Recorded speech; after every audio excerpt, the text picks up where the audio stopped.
Hi everyone, good afternoon. Just bear with us for a moment or two. We're allowing another probably 20 or 30 people to join. For those of you not familiar with GoToMeeting, it's not like Teams or Zoom. Unfortunately, we can't see your faces, but we know that the technology can handle the 150, 160 that we'll have on the call today. So just bear with us and we'll make a start in a couple of minutes.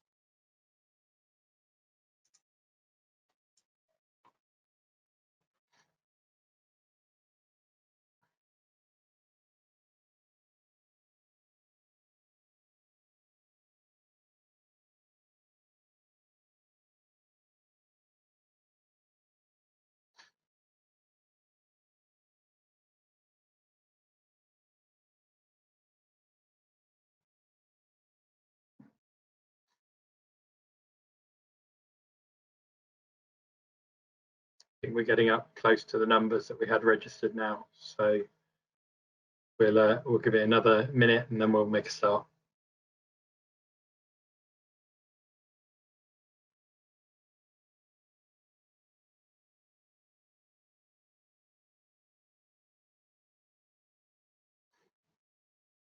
Okay, great. Well, it looks like things have leveled off in terms of attendees now. So thanks everyone for joining us this afternoon. For those that don't know me, my name's Rich Beer. I'm Development Director at England Hockey, and I've got 3 colleagues with me today who I'll just ask to introduce themselves.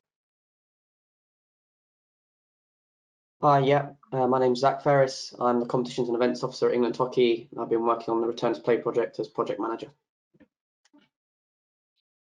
Hi, I'm Stuart Guys, Head of Coaching for Great Britain Hockey. I'm Alison Hogg, Ethics and Welfare Manager for England Hockey. Thanks all. So we're going to hand over between us a bit in the presentation and the information we're going to give you this afternoon. The following slides are going to kind of run through what we're going to cover this afternoon, and we'll go through this at a good pace and hopefully leave plenty of time for questions later on. Really trying to help support you as much as we can in the circumstances we find ourselves in. We're really keen that we capture as many questions as we can. There'll be a Q&A at the end when Zach will sort of allow you to ask questions. You can put the hand up function that is available on the little box you'll find at the top corner of the screen. But you can also use the chat function if you're more comfortable to ask questions. We'll make a recording of this presentation available depending on which one is our best performance, this lunchtime or the evening session we're doing today. So the questions that you ask in the chat are extremely useful to us because we can use those to develop the FAQs that we'll release on the website and through the COVID pages and COVID officers as a result of this session. It may well be worth waiting till a bit later in the presentation to ask some of those questions, but please feel free to ask as many you like as you go along. We thought it was worth starting with just a bit of a reminder, and I think we need to be really positive about this as a sport, that what we know, and there's now an absolute weight of evidence around this, that playing team sports, particularly outdoors, is safe. The article in the Times, some of you will have seen last week, and slightly earlier to that, the article on BBC around sports equipment, really back up the evidence we have from hockey that there's very little risk of transmission on the field of play. There are some issues around the game that need managing, and when we engage with Sport England and the other team sports and with people like Jonathan Van Tam, who is obviously one of the sort of figureheads around this, their concerns are much more about the behaviours around the actual playing of the game itself. So socialising, gathering, getting together in groups, that's really where their concerns are about team sport rather than the sport itself. And the other thing, and this is a huge thank you to you, is the processes that hockey clubs have put in place have generally been very good. And we've not had to deal with too many circumstances where people aren't adhering with the guidelines. So that's a huge thank you from us. But I think we need to sort of be really positive about that and really remember how important it is to recognise and be clear that the game itself is safe. So where are we with the government guidance? This is obviously one of the real issues for us all at the moment. You're probably as frustrated as we have been about the timescales of government guidance. The way things work, and I think it's worth explaining this, is the Cabinet Office is ultimately signing off all guidance at the moment. There's a thing called the triple lock process within government, which is sort of new around COVID, and the Cabinet Office signs off that guidance, and generally it gets signed off fairly late prior to the steps that happen, even though they've made early announcements. The detailed guidance that doesn't get released till later. We then get our sport-specific guidance from DCMS that we work with the other team sports in particular to try and influence the line. But there are dependencies with other departments such as education, usually that relates to facilities, and transport around really being able to fully understand the guidance. Frustratingly, the government is only committing to make that guidance available from the week commencing the 22nd of March. So we've done today's session, so we're not giving you information so late that you can't plan, but we're telling you what we can do and what we do know at the moment. We'll issue our guidance as soon as we can. As it says here, we're fairly confident that it will look very similar to the previous step 4 guidance from the 29th of March, and that's a statement we put out a couple of times in the last couple of weeks, and if you haven't seen it, it's worth looking at our website. So what we're recommending, and there was a website article that went up about 10 days ago, I think, about this around, we're recommending that clubs can get back for the 29th of March. That looks really, really positive. What is unclear, and the biggest issue at the moment, is around what the government travel guidance will be, in two senses. One, around how far you can travel, and secondly, around particularly the issue of car sharing, which is obviously a huge problem for us resuming anything more significant. But from the 29th of March, we're really confident that people will be able to get to their clubs, to train and play, and that will look very similar to the step 4 of the EH roadmap that we were operating at in September last year.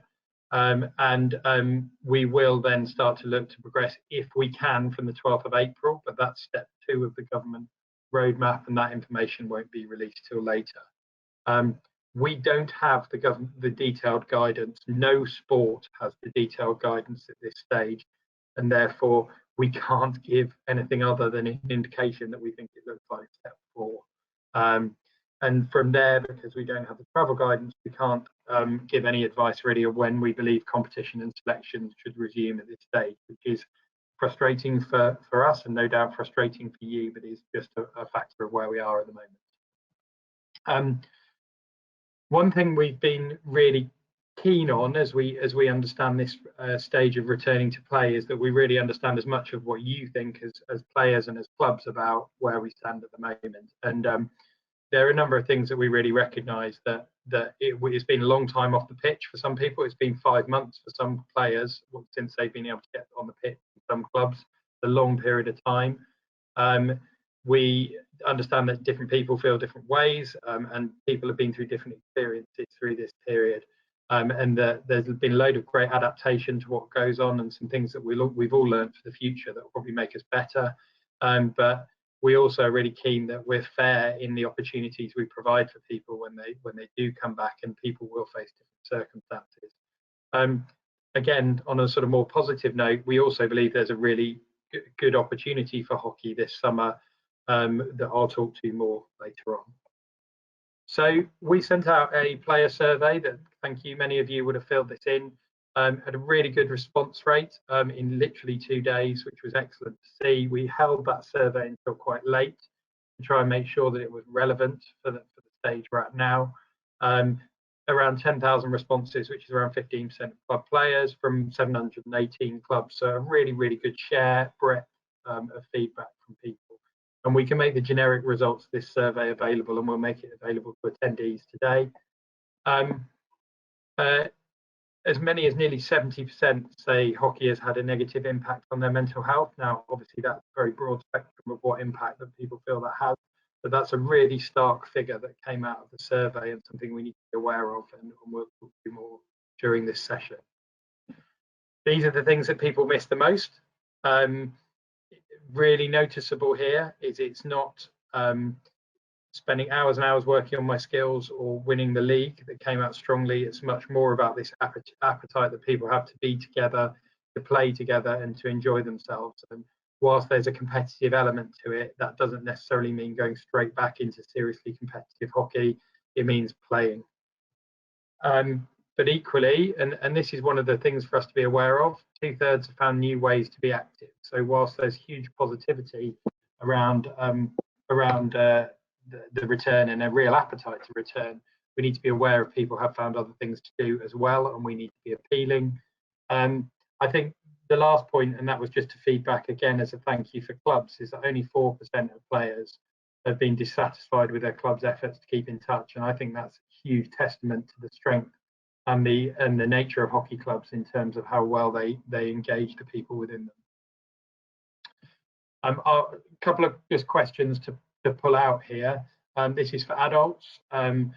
Nearly 3/4 will come back and play as soon as it's open. That's obviously hugely positive. I think what's important though is of the 27% who won't, the good news is, as you can see there, 0% or virtually none will say they won't be returning at all.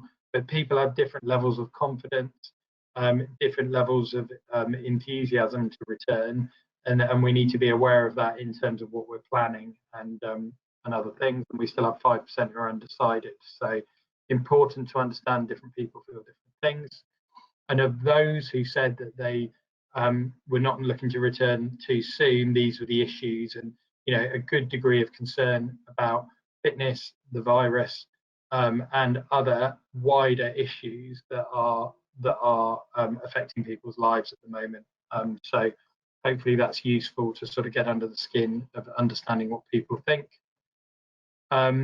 In terms of the time and the speed at which people return, as I said, most 3/4 will return quicker. Obviously, regular players, and this survey probably is biased a bit towards the keen hockey players, but regular players will return sooner. But 8%, 9% there in terms of evidence of it being safe. So people need to build trust, and only a very small share either undecided or not returning. So worth bearing in mind. For juniors, huge gap for juniors in terms of not being able to play, miss being part of a team, playing with friends, being active. Really interesting stat about from the junior feedback, 25% want to play more hockey post-COVID compared to the amount they played before. Obviously, there are some that want to play a bit less as well, but the overwhelming weight was an appetite for more hockey. Moving on to the workforce, coaches, officials, volunteers. Obviously, we've all missed hockey, missed being part of the team and the social side of it. There is a good degree of anxiety here as well, and I think that's partly because of age, demographic responsibilities that the workforce feels. And so again, they're going to need to build confidence in. There's going to need to be a growth in confidence of the procedures, the things you have in place, as generally it being a safe environment to be in when people go back. This just builds that out a bit more. Again, really positive that 3/4 are happy to return straight away, but a good share again that will take time to come back fully. The bottom row again is potentially positive that we're seeing only a small share who say they're not going to return at all. And I think that's obviously dependent a bit on who filled in the survey, but positive that in general people will come back, but we will need to build their confidence in returning. So what does that mean? Where's the sort of focus for clubs based on the feedback? Well, this was sort of my effort at summarising it really, that communication is key because it adds to people's confidence. You need to do that in a way that is understanding of individual attitudes. You doing things which make people feel obligated to come back sooner than they want to could be counterproductive. Following the guidance is important to people. There are people who feel very differently about this stage of the pandemic. Obviously, we really hope over the next few months things will become more relaxed, and some of the social distancing and some of the other things we've done hopefully will be able to be relaxed. But at this stage, following the guidance is still important to a lot of people, and particularly those people are anxious or nervous, and they want and expect their clubs to ensure that people do follow the guidance whilst it's still in place.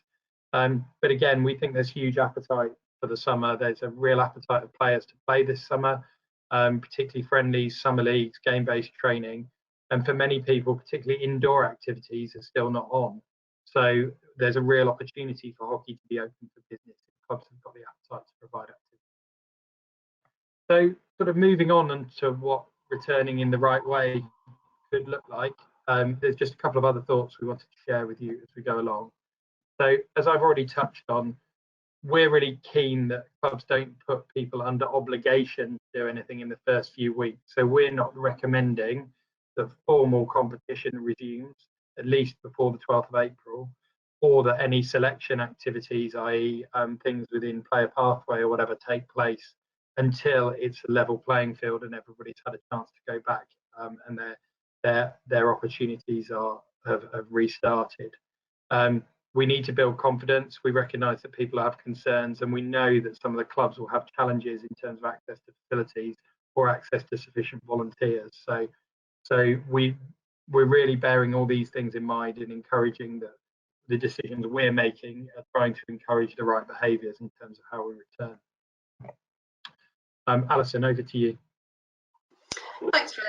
I wanted to start really with the positives of returning, and I think this slide and the findings here come from the NSPCC and are really highlighting the benefits that hockey can bring for people returning. And I don't think really there'll be any massive surprises in there, but I think it's important that we remember how much hockey can bring to coming back and what young people will gain from that. So I think we all recognise it's been a turbulent year.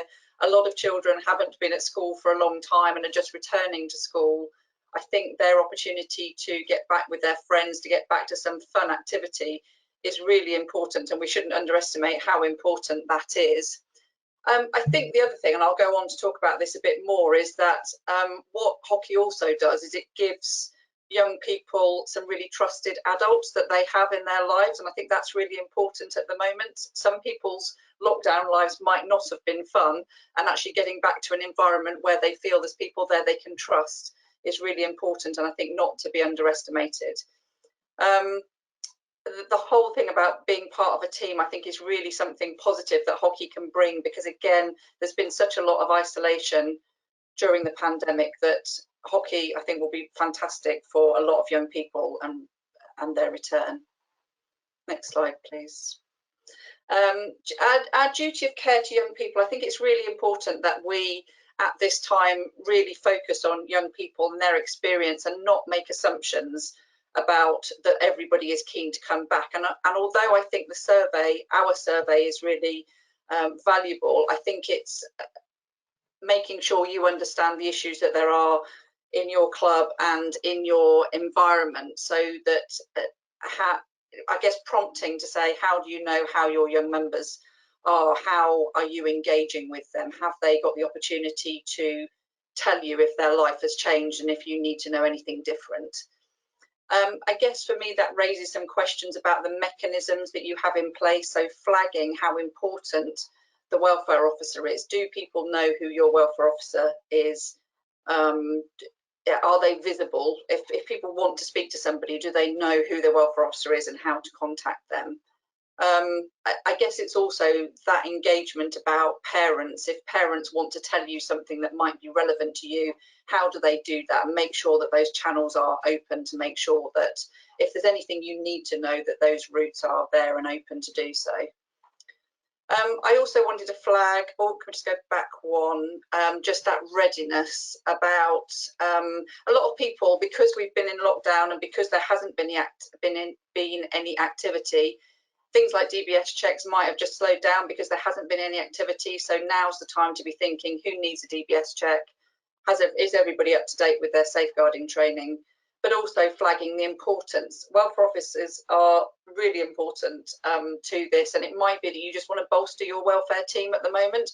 One, that they can support each other, but two, it just helps spread the load in terms of managing any of the concerns that might come in, and that be a really positive thing.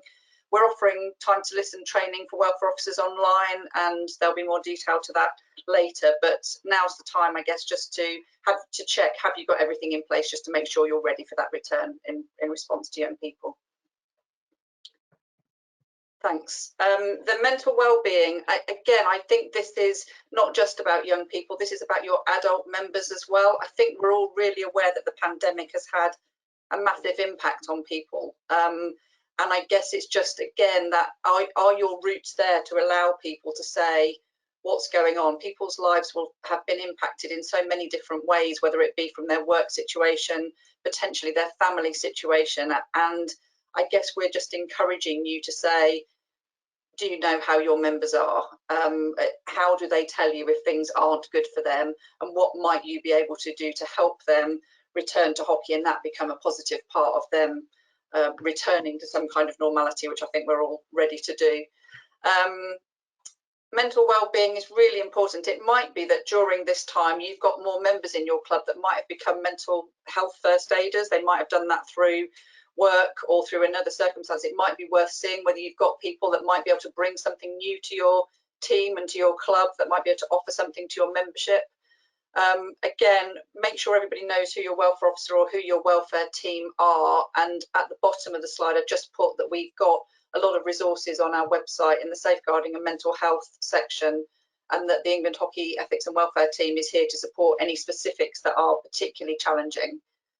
We're holding a welfare officer engagement event on the 7th of April, and we'll be sending invites out directly to welfare officers, and we'll also at the end just share details about how you sign up for that. So thanks very much. I'll pass over to Stuart. Thanks, Alison. Good afternoon, everybody.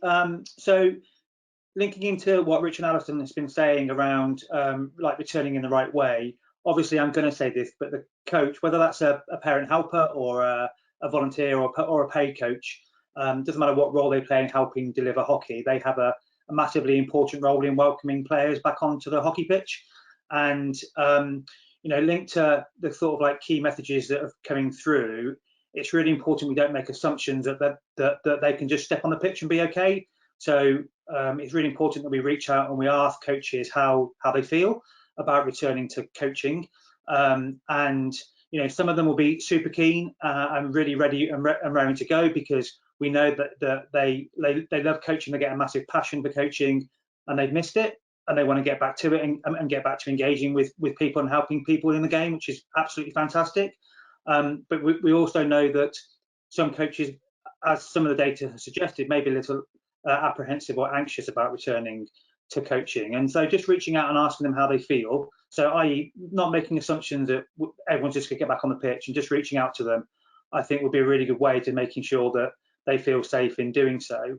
And secondly then, like a key theme coming through this that Rich spoke about earlier was, like, you know, what do the players want? The players want it to be fun.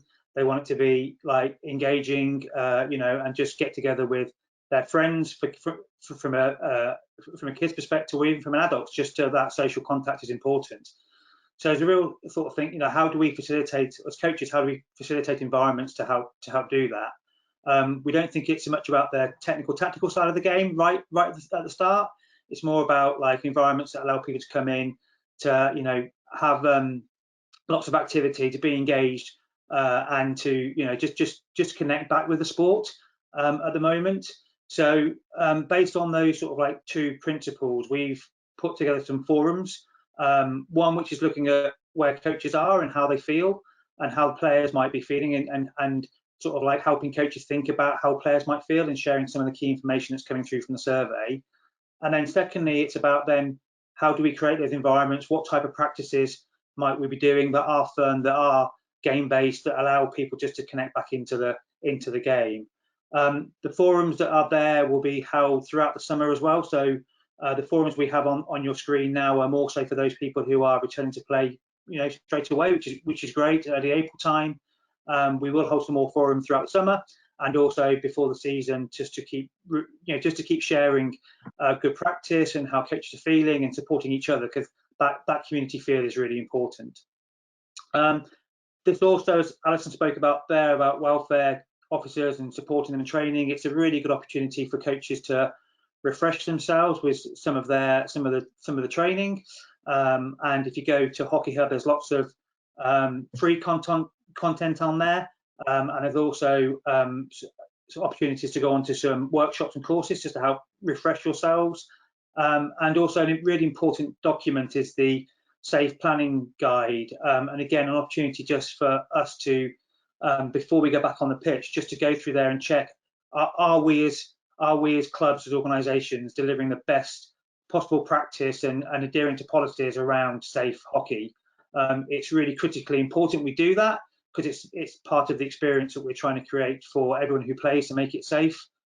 So things from coaching ratio, from ratio numbers to risk assessments to facilities, it provides you with a really good checklist of making sure everything's covered, and it also provides some fantastic sort of downloadable resources that you can use and share with your members to help you implement some of the best practice that's in there. Thank you. Thanks, Stuart. Right, let's just tick on through one or two other areas where we've got some support for you. So similarly to coaching with officiating, we're running some forums for those officials who are interested in what returning looks like, which are the dates you can find there. And again, you can sign up those via the Hockey Hub if there's appetite for officials in your club. As we saw from the data, again, there's definitely some people with concerns there. So again, it's an opportunity for just people to brush up on what they want to do and maybe share how they're feeling about returning. We're aware that the access to facilities is going to be an issue for some clubs. We've obviously been through this already at various stages over the last year.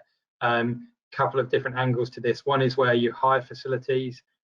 We obviously have the risk assessments, the guidance. Many of you will have that in place from what you did previously. We're aware that some schools, in particular in some leisure centres, may be slower to open up.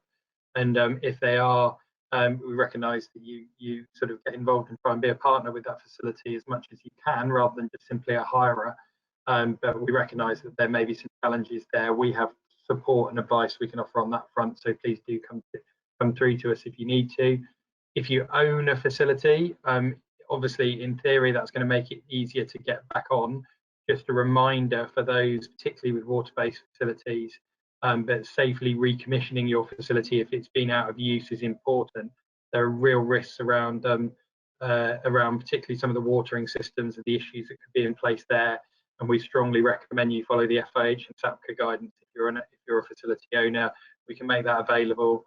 And as I said, if you've got any issues, you can contact us via the email address of the facilities team on the bottom of that slide. So, the sort of summary here is let's return in the right way. No obligations on anybody for those first few weeks. We're definitely not going to be applying anything in terms of competition and selection. I'll come on to that in a minute. And recognising that communicating will build the confidence, and there'll be concerns and challenges that people will need to overcome to be able to get back on the field. So just to sort of focus on the opportunity for hockey quickly, and this is coming from the player feedback as well. Obviously not having played all winter, and again, this is where I would say this wouldn't I, but not having played all winter, there's a real opportunity for us to engage people over the course of this summer, whether that's through some of our participation programs, products. Many of you will be planning some Hockey Heroes or some back to hockey activity, or be resuming the flyers or the walking hockey activity that you might be doing. So we've got a range of ways to play that we offer that hopefully you're familiar with, that you can be involved with, but also the more sort of known opportunities the summer brings. Just a couple of examples of what clubs do at the moment already: Leatherhead on the left and Peterborough on the right. Huge opportunities, we think, in the summer, linking back to the young people wanting to play, and frankly speaking, as a parents wanting to get their children out doing things. There's going to be huge opportunity this summer, I think, over summer camps, opportunities for clubs to get involved in that market. I know there are a lot of private providers in that market, but there's a real opportunity for clubs if you've got the appetite and the workforce who are prepared to do it, as well as really trying to sort of get our summer leagues done as well as possible this year. I think there'll be huge appetite for that, particularly from people who aren't able to access other sports. And the indoor sports are going to be some time before they're back. There may not be confidence to do sport indoors from people sooner, and therefore as an outdoor team sport with everything we've got to offer this summer, we think it's a huge opportunity. And we know lots of you are planning this kind of stuff already, everything from local casual kind of fixtures that are being planned, to whole match days against other clubs, to much more extensive and established summer league. But I'd be aware you could have quite a lot more entries, and innovating to accept those entries I think is really important. So we've got a couple of forums that are starting a bit later, and this is intentional just so we don't bombard with people with too much at the same time around these alternative ways to play, and as well as promoting your club to new audiences. We think there's a huge opportunity once you've got your core players back on the pitch to really continue to grow the game if we can, if you have an appetite to do that. So we've got some advice we're offering and support we're offering there. So what about the sort of progressing to more competitive activity? So as we know, the government timeline is the steps are the dates that are given, and at the earliest is the message we're given. So the next date after the phase we're in at the moment is the 12th of April. And the 12th of April will be locked in many hockey players' minds, no doubt, because it's the day that the pubs open, but it's also where some other guidance may change, and this is where we don't have the advice and guidance at the moment about what can happen next. So the following is a little update on where we are with any progression to more competitive activity.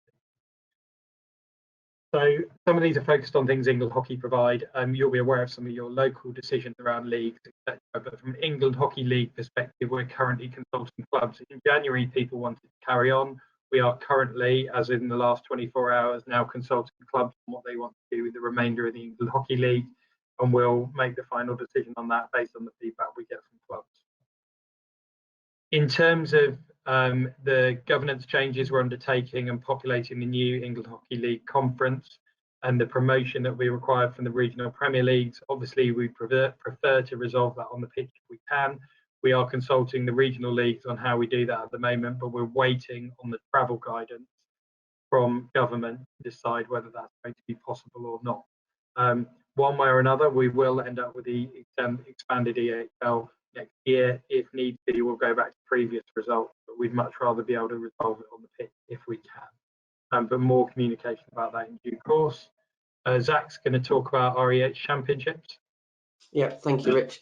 So we did start briefly in October before they got suspended and paused. So looking to return now in February. We did a survey with all the participants. We got a 77% feedback response. That was really positive, and there is a strong desire within those participants to conclude the season. So we've been reviewing our options to try and make this possible and feasible. Originally, we had two options planned, largely dependent on the guidance and whether travel would be allowed. Travel is a key factor as the competition goes on and we get further through. A high degree of travel is required for these national competitions. Both options would also allow withdrawals, so teams that are not feeling so confident or comfortable to come back straight away could withdraw without a penalty, and we would look to accept new entries as well, where people may have missed out on competition and may want to play now that there's a possibility that it can happen. Sadly, option one has just this week had to go off the table because there's too much uncertainty around the travel guidance and getting those ready for a resumption in mid to late April. But our option two, which is a slightly more condensed calendar, resuming in late May through to end of June, early July, is still possible, and we're working on that as best as we can. So once we have the guidance, we'll be able to make a final decision on that in mid-April, and we'll continue to liaise with participants throughout. Thanks, Rich. Thanks, Zach.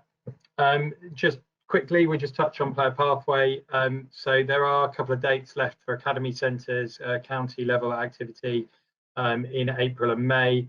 The player pathway team are consulting counties on what they want to do and gathering feedback on that, so they'll provide more advice to the counties at that stage. Performance centres start again from the 18th of April. There may be some additional sessions added by counties, but in the summer, and largely dates that won't clash with anything else. And the absolute focus initially will not be on selection. It will be just getting people back and getting them comfortable in that environment. If the Futures Cup can happen, the selection process will be far later in the Performance Centre process, and that will be communicated really clearly to players. If we do the Futures Cup, those are the dates. But obviously, we're waiting on what the guidance is and the kind of mass event that is, the likelihood of that being allowed to take place, a mass residential event. We're waiting for confirmation. For the smaller group of players who are involved in England age groups, we will start doing some activity from early April, but again, there will be nothing beyond re-engagement activity in the first few weeks and nothing related to any selection until it's really a level playing field and everybody's had a chance to get playing again and get comfortable in that environment.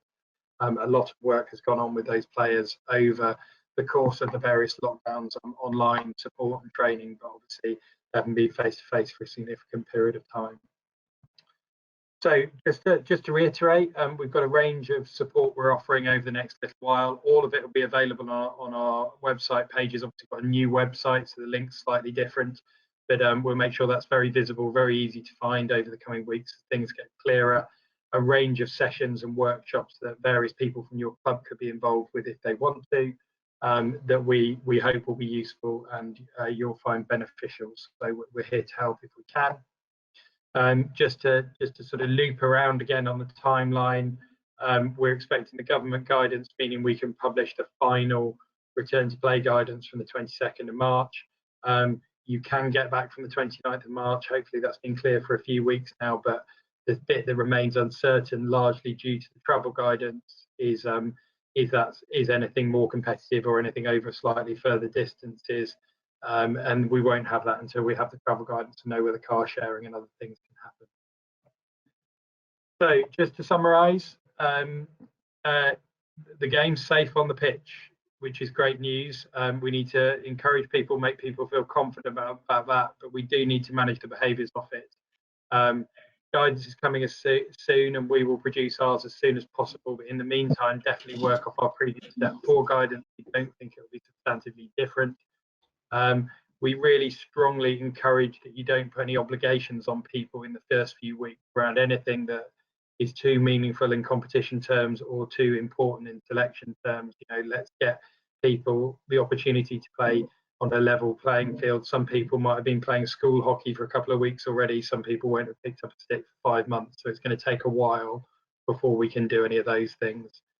We think there's a huge opportunity for hockey and we'll need your help to make the most of it, but great opportunity for clubs to re-engage members and attract new members.